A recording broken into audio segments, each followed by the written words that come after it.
soalan sebelum di tempat lain.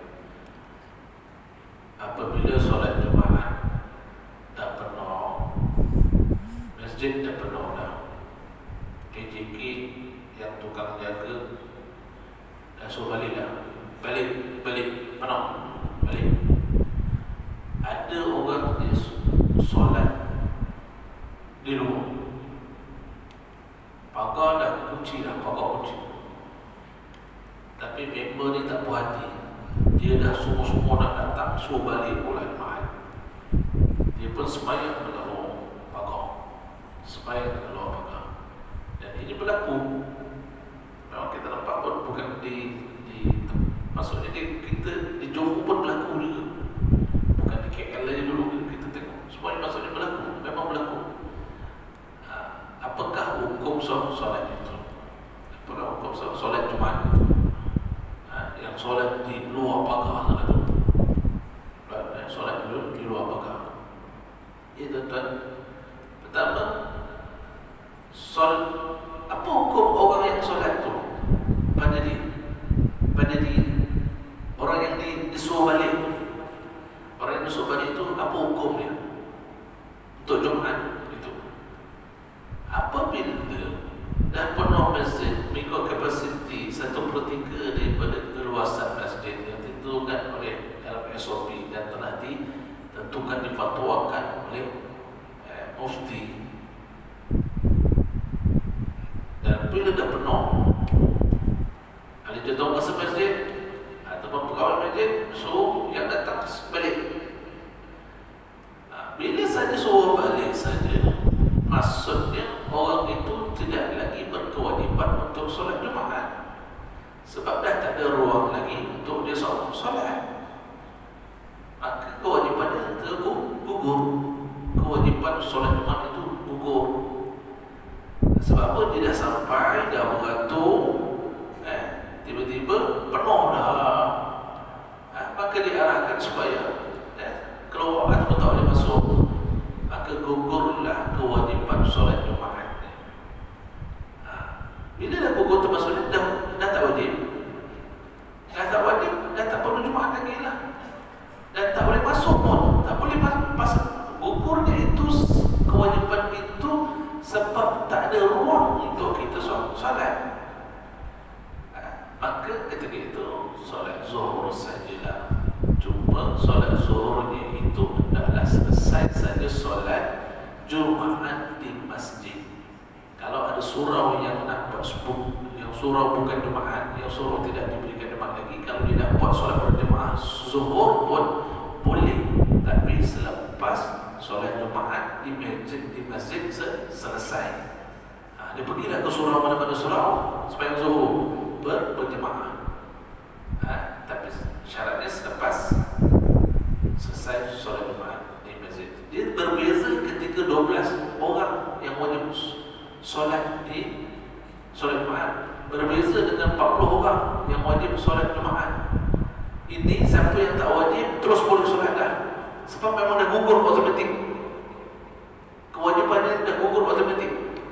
Bila 12 orang dan ditentukan pegawai dan juga AJK masjid dia, kita bukan AJK, kita bukan pegawai masjid, maksudnya dah tak ada kewajipan lagi seorang untuk solat Jumaat.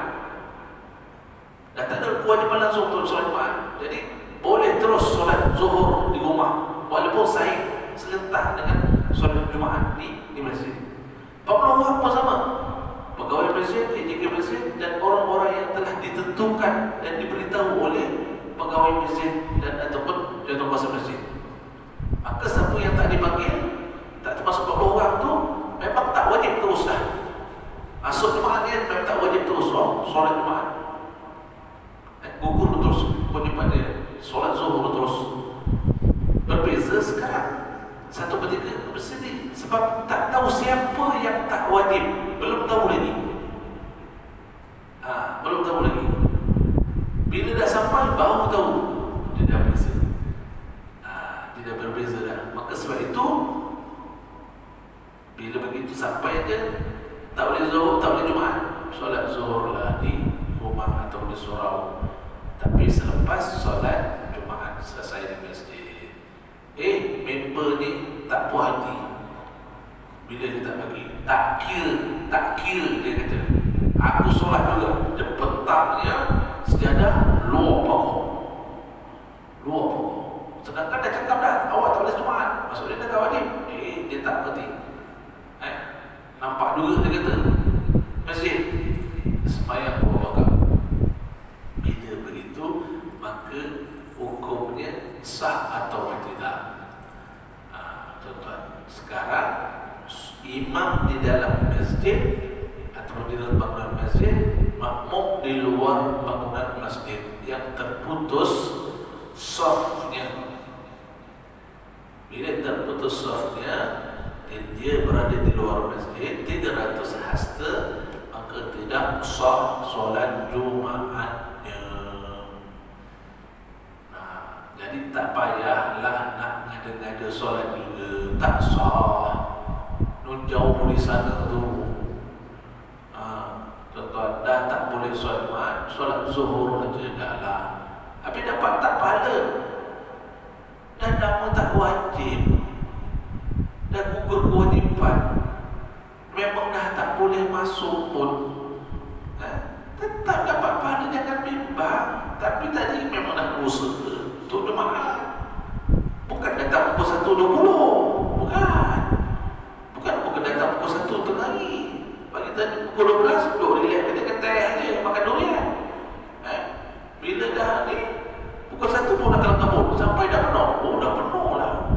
Itu mengelak. Itu tak ada, itu dikira melalaikan solat. Kamu tadi pukul 12 boleh pergi ke masjid untuk solat Jumaat. Tiba-tiba kamu melalaikan pukul 1 dah penuh, pukul 1.20 dah penuh. Orang kata, oh tak wajib, dah penuh lah. Dan orang boleh jawab lah. Dengan memang boleh jawab, tuan-tuan. Dengan Allah, apa kita nak jawabnya? Kau pukul 12 tadi pergi mana? Ngeteh ya Allah. Ngeteh? Kau utamakan ngeteh daripada menghadap aku. Apa kita nak jawab? Dah cakap siapa cepat dia dapat, siapa lambat habis. Kau boleh mengeteh pukul 12, sedangkan pukul 12 tu dah boleh pergi masjid.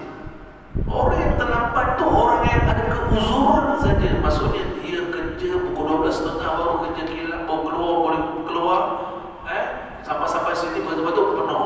Maksudnya ada keuzuran saja yang terlewat itu. Yang tak ada keuzuran kena datang pukul 12. Beratur panjang-panjang beratur. Tuan-tuan, ini lepas tu tak payah. Dah tak boleh balik atau pergi mana-mana surau yang ada, yang tak ada Jumaat, solat zuhur berjamaah. Dah. Itu dia tak faham apa hukum, dia sembahyang dulu. Nak sembahyang dulu. Ada sini kelamatan ada sampai sudahlah. Tak ada lah kita anggap. Kalau ada pun bukan kita nampak, kita dah sembahyang dah. Kita dah tempat lain memang ada. Situ ada persoalan. So boleh nak sembahyang di luar apa kau. Allahu a'lam bissawab. Sambung yang lepas bahawa sifat makmum dan imam, iaitu yang sebut yang lepas, iaitu imam ini diikuti oleh makmum. Makmum mengikuti, sifatnya mengikuti akan perbuatan imam. Itu sifat imam dan makmum. Satu hadis yang memberi amaran kepada kita, bagi makmum, terutamanya kepada makmum. Yang Rasulullah SAW menyebut, amma yakhsha alladhi yarfa'u ra'sahu qabla al-imam ay yuhawwil Allah ra'sahu ra'sa imam aw yaj'al Allah suratahu surata imam. Allah. Apa kata Rasulullah? Adakah orang-orang yang mengangkat kepalanya yang berdiri imam itu tidak merasa takut bahawa Allah akan mengubahkan kepalanya menjadi kepala himar, atau menjadi seperti memang rupa kedai, memang serupa ke kedai. Situ Rasulullah sebut orang yang mendahului, orang yang mendahului imam ini, dia tak takut ke? Dia bangun dulu kepala dia, yang mengangkat kepala mendahului imam ketika sujud, angkat kepala. Dia tak takut ke bahawa Allah akan ubah kepalanya itu kepala menjadi kepala kedai, ataupun Allah akan mengubahkan rupanya, memang tubuh badan dia ni, tubuh badan kedai, berubah jadi kedai. Tuan-tuan, jadi ada tak orang yang jadi macam ini? Bila Rasulullah SAW sebut, tuan-tuan, maka semua hadis Rasulullah SAW kita kena yakin yang tersurat dan yang tersirat. Dulu saya pernah sebut ke sini, semua hadis Rasulullah SAW yang dia sebut, kita kena yakin yang tersurat ataupun yang tersirat. Tersurat secara jelas dan nyata, tersirat yang di sebaliknya, yang tak nampak, yang tidak ada jelas. Tuan-tuan, yang tersurat kata Rasulullah apa? Dia akan jadi kepala kedai, betul-betul jadi kepala kedai, ataupun dia akan berubah semua tubuh badan dia menjadi kedai. Tak takutlah orang yang mendahului angkat kepalanya, imam yang angkat kepalanya mendahului imam masa sujud. Imam boleh bangun lagi, lambat penuh imam ni, orang kena pening kepala ni, dia boleh bangun aja. Imam bangun, Allah, orang bangun dia bangun, siapa kata pula tu? Luar sifat makmum ni tadi ceritanya, makmum ikut imam, imam diikuti oleh makmum, dia dah berkhilaf dari sini. Tuan-tuan, satu cerita seorang guru hadis, dia telah mempertikaikan hadis ini. Betul ke dia kata? Pasal tak pernah nampak apa orang jadi kepala kedai, tak pernah nampak apa. Dia pertikaikan. Maka satu hari dia solat, imam belum bangun, dia bangun dulu. Pasal dia pertikaikan nanti betul ke? Macam tak percaya. Dia bangun. Besok bila dia mengajar, terus dia pakai serban tutup kepala. Dia tutup kain. Kepala dia tu, kain tutup kepala dia. Anak murid tak nampak muka dia. Jadi dia mengajar tu, anak murid tak nampak muka dia. Sehinggalah sampai satu hari anak murid tak puas hati. Sebab dia anak murid belajar tak nampak muka guru. Sedangkan Rasulullah katakan, melihat muka guru itu ibadah, melihat Kaabah itu ibadah, melihat Kaabah itu ibadah, melihat muka guru ini ibadah. Tuan-tuan, kalau anggap saya guru, tengok muka saya, handsome lagi belajar, lagi ibadah. Dua kali ibadah, satu handsome, satu guru. Maksudnya tak mati. Kita mana mati kan? Kalau kita tengok ceramah ke orang kuliah, kita tak nampak muka kan, mana mati kita. Tapi masa budak-budak dulu kita memang kita nak lari muka cikgu. Kalau boleh tak nak muka cikgu nampak. Dulu masa budak-budak, bila dah dewasa dia sekarang ni cari muka ustaz. Mana ustaz? Tak apa, muda ustaz dia punya. Masa sekolah dulu mampu dia kata cikgu. Kan beza kan dia kata. Akhirnya mereka ni, anak murid datang rumah, cakap, wahai guru kami tak puas hati sebab kami belajar tak nampak muka guru.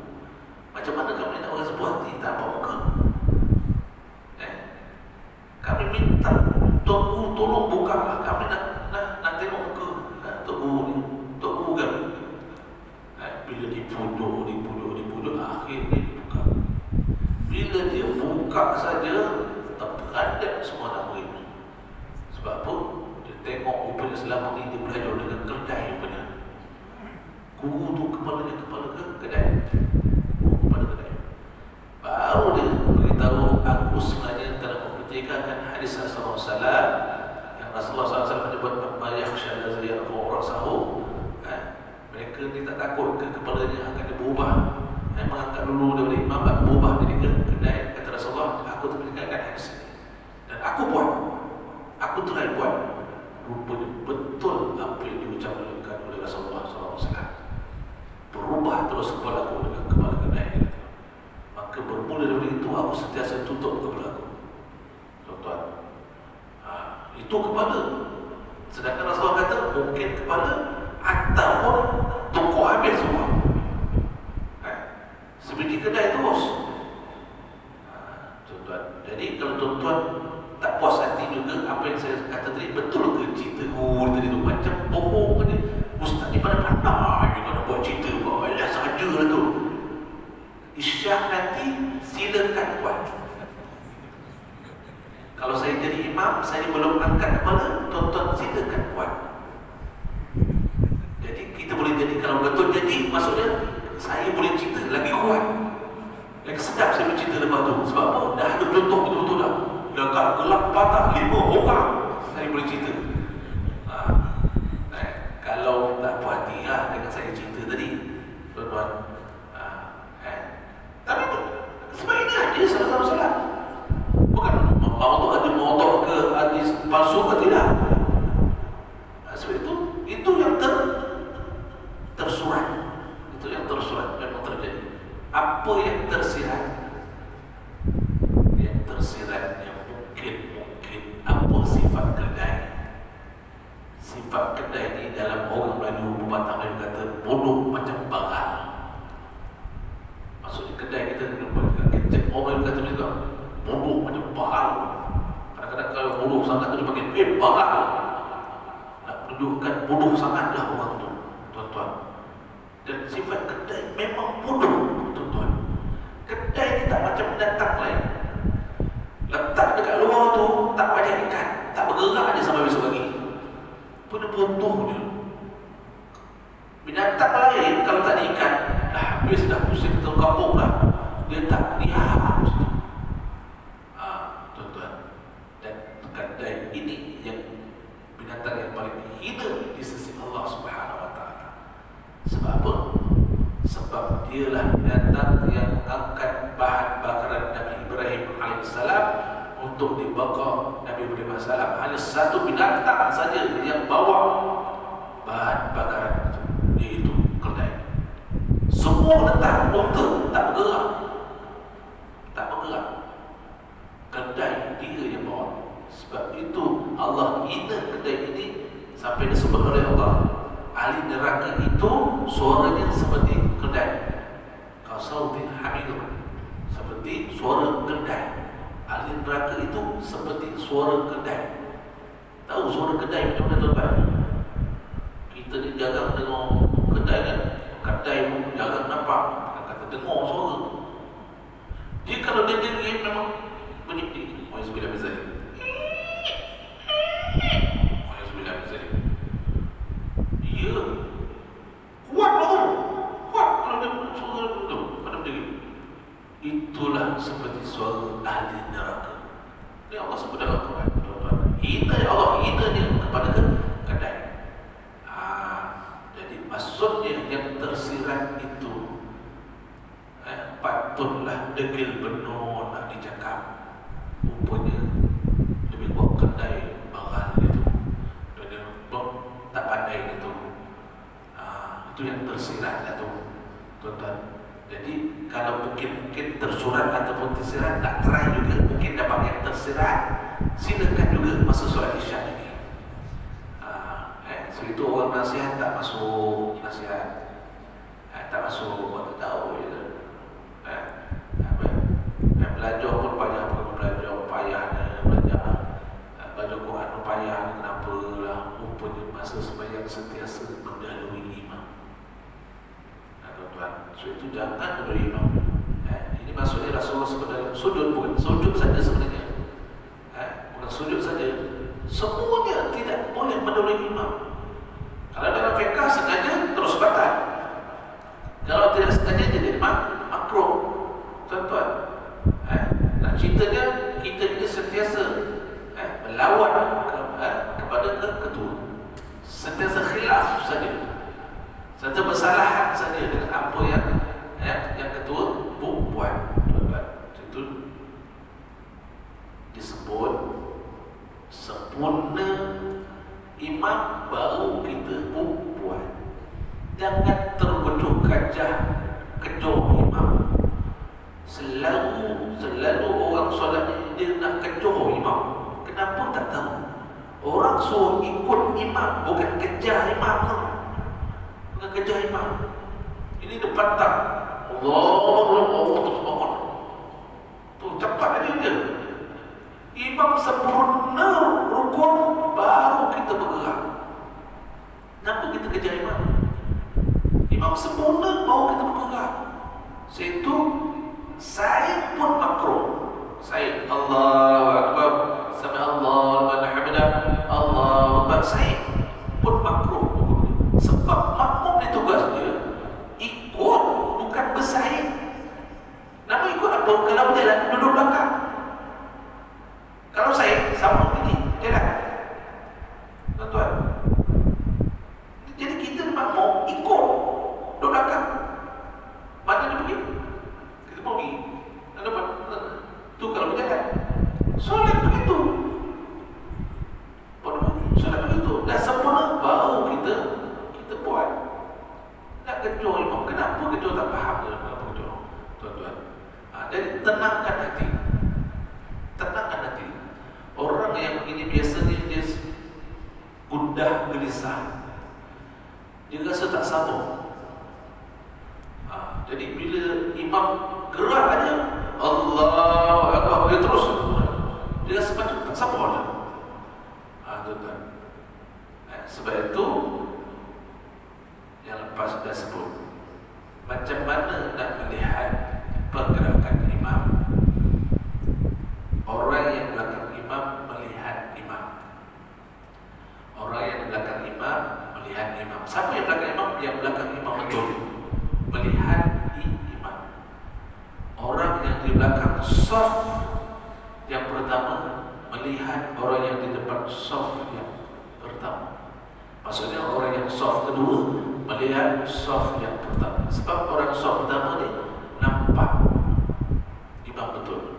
Belakang imam betul nampak perbuatan imam betul. Saf kedua tak nampak, tak jelas betul sebab dilindungi. Ikutnya siapa dia? Ikut pergerakannya, iaitu melihat saf yang pertama.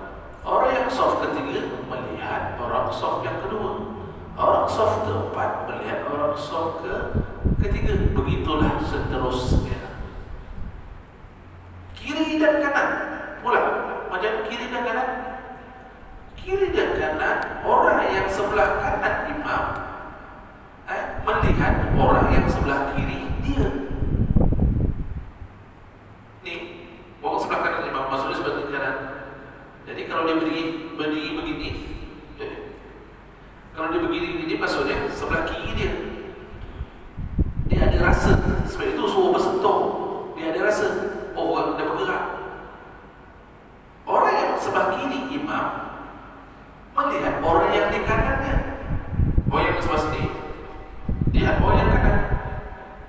Kanan bergerak. Semua bergerak. Dia bukan orang yang tepi tembak imam. So, rokok. Allah. Itu dah. Allah. Tak. Semua dengan melihat di bawah. Semua lihat di bawah. Tuan-tuan. Tapi macam mana boleh tahu? Kerana kita boleh tahu pergerakan yang berlaku. Walaupun dalam keadaan sujud. Sebab boleh tahu pergerakan yang berlaku di sebelah kita. Orang yang belakang boleh tahu pergerakan orang yang di belakang kita. Dia boleh tahu. Sebab itu makruh solat dalam pejam mata. Pejam mata. Tak nampak benda. Tak tahu. Tak tahu apa yang berlaku. Pejam mata dulu. Tuan-tuan. Sebab itu dia suruh melihat, bukan mendengar. Bukan mendengar.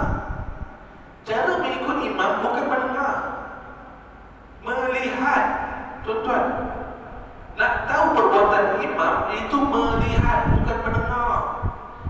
Kita salah guna panca indera. Kita menggunakan pendengaran. Nak tahu pergerakan imam menggunakan pendengaran. Salah tempat. Nak tahu pergerakan dengan mata, bukan dengan melihat dan dengan mendengar. Masalahnya kita dengan mendengar. Apa maksudnya? Maksudnya kita menunggu imam lafaz Allahu Akbar, Sami Allahu liman hamidah. Kita tunggu tu. Sebab itu ada orang bila kata imam Allahu Akbar, imam bergerak. Dia tak ada. Bila imam kata Allahu Akbar, tahu itu dia. Padahal imam baru bergerak. Nak salah imam ke nak salah makmum? Dia mendahului imam. Dia akan salahkan imam biasanya. Imam Allahu Akbar dah. Kita gerak. Imam dah Allahu Akbar.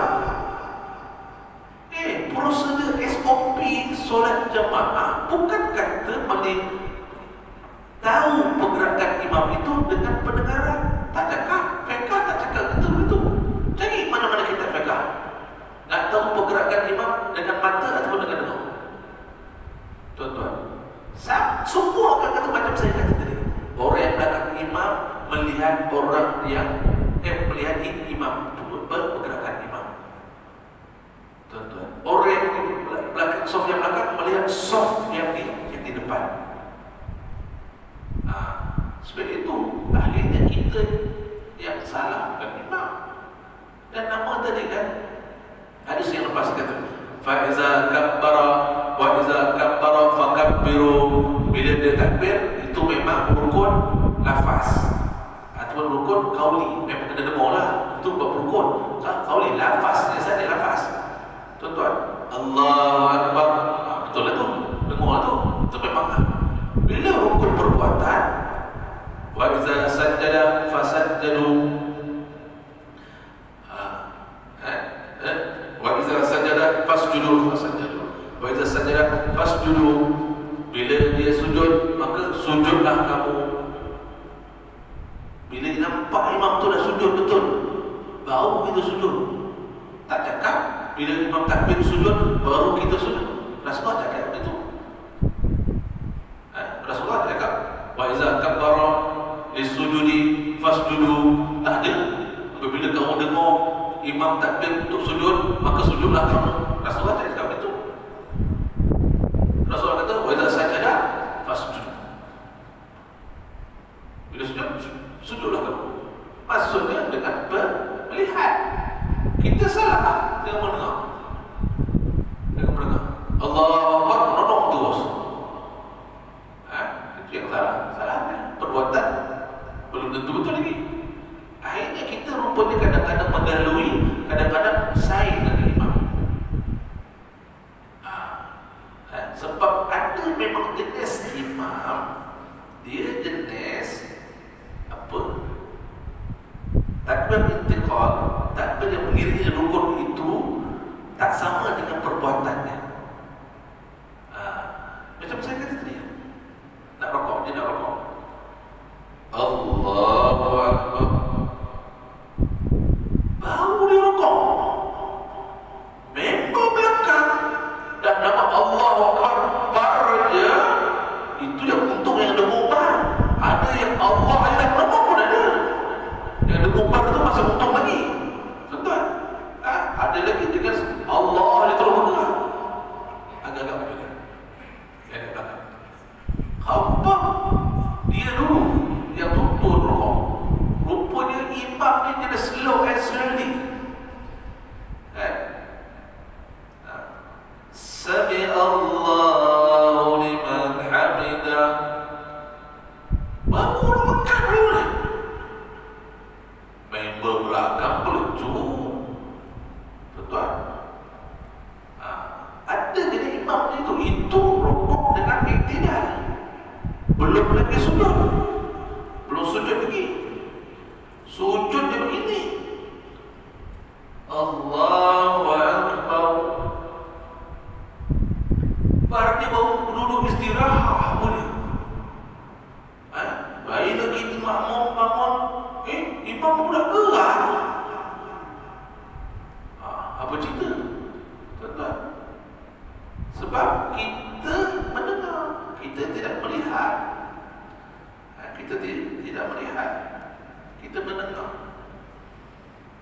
Kalau kita faham tu, imam bentuk macam mana pun, cara style imam solat macam mana pun, kita tak akan mendahului imam, atau kita tak akan saing dengan perbuatan imam. Jadi takbir dia yang ikut serentak ke Allahu Akbar, depan aja sempurna rukunnya, ataupun dia mendahului ke, ataupun dia lambat, Allahu Akbar baru nak rukuk, tak ada masalah bagi kita makmum. Kau nak buat macam mana mak, letak kau lah. Yang penting aku tahu perbuatan kau apa.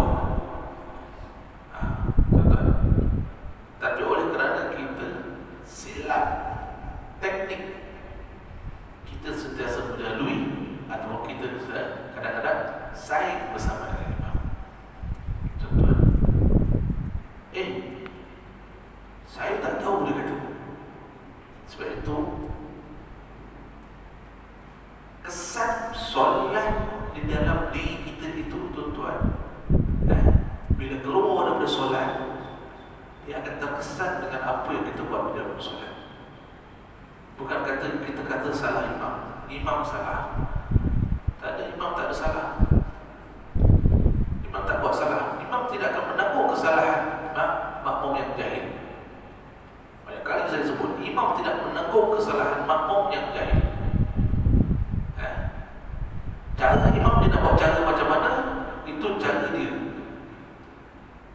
Protokolnya, fiqahnya tetap sama. Tetap sama. Kita tidak boleh mendahului imam, atau kita bersah saya imam. Cuma imam yang baik, maksudnya imam yang tahu, ataupun imam yang sentiasa nak berhati-hati supaya makmum ini tidak melakukan kesalahan di dalam solat. Imam yang baik, apa dia? Takbir yang mengiringi rukun itu sama dengan perbuatannya. Itu imam yang baiklah, tuan-tuan. Sebab nak menolong makmum. Sebab dia tahu belakang makmum ni semua bukan dengar kuliah semua. Yang dengar kuliah berapa orang saja. Yang lain semua sibuk bisnes, sibuk overtime, nak belajar, tak ada masa. Atau anak tuition, anak dia suruh tuition, dia tak tuition. Kesian saya tengok. Dia yang nampak macam umur dia sepatutnya pergi dulu, tapi budak-budak tu dulu je tuition. Bukan main marah kalau tak pergi tuition, tapi dia tak pernah tuition tentang agama. Betul. Jadi imam yang baik, dia cuba nak minimize, nak mengecilkan, mengurangkan kesalahan makmum. Sedangkan kalau dia nak buat suka hati, dia boleh buat, sebab dia tidak menanggung dengan kejahilan makmum ni. Tapi dia imam yang bagus, dia cuba nak mengecilkan kesalahan makmum, maka takbirnya itu seiring dengan perbuatannya. Itu dipanggil takbir intiqalas atau takbir intiqal, takbir yang mengiringi rukun. Jadi bila dia Allahu Akbar saja sempurna, Allahu Akbar, baru saja sempurna rukun. Jadi kalau ada orang yang nak mendahului pun, dia sekurang-kurangnya akan bersaing saja, tak mendahului. Tuan-tuan, jadi kalau yang jenis Allah tahu bergerak tu, paling kuat pun dia saing saja. Tuan-tuan, sampailah naik atau dia sujud atau rakaat yang kedua. Sebab nak bantu imam, sebab nak bantu makmum. Imam nak bantu makmum, maka dia bangun dulu, duduk dulu. Allahu Akbar. Barangnya dah berdiri dah. makmum tadi kalau nak dia kejar pun maksudnya dia tak boleh mendahului imam. Kalaupun kejar pun mungkin saing saja. Mungkin saing saja. Tuan-tuan.